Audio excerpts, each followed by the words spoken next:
Kaire. Hello. Our letter today is Iota. It looks just like the English letter I. Okay, and if you see it in the middle of a word on its own, it's going to make a short I sound, like in the English word this. Okay, but if it starts a word, it's going to be used consonantally, which just means it will make a sound like the English letter Y. Yeah. And so that's the case with our example name today, which is the name of the anointed Lord Jesus. Okay, so I'll just set up here before we get into the example in context. Unlike English, Greek uses the definite article with people's names.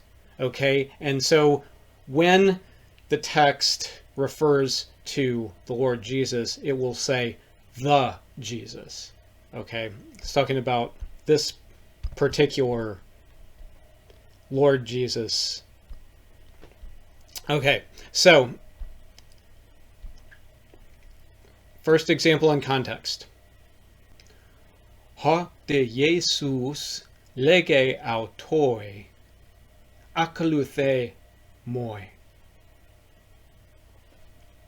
Okay, ha de Jesus. The, however, Jesus. Okay, so if you remember previous example that we looked at when we were going over the letter theta, we saw this word gar, which it was the second word there in that phrase we were looking at, and it meant for. And I said, okay, you're going to get used to, in Greek, there are lots of particles like gar. Well, de is another one. Okay. And here it means, it can have more than one meaning depending on the context. Here it means, however. Ha de Jesus.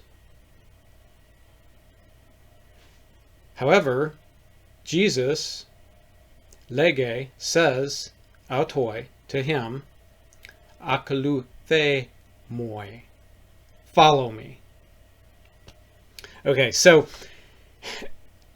Matthew 8:22. And so if we think about this again and sort of review what I said about gar, in English we would put a word like for or however at the beginning of a sentence. But in Greek it's going to be the second word. Okay, so the, however, Jesus. Lege says, to him, autoi, akaluthe, follow, moi, me. And here's another example in context.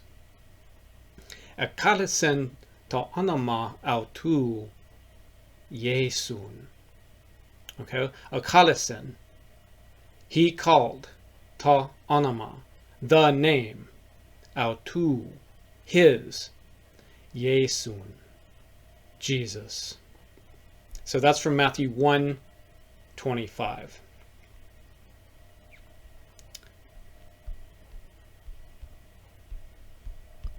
And that is the letter Iota.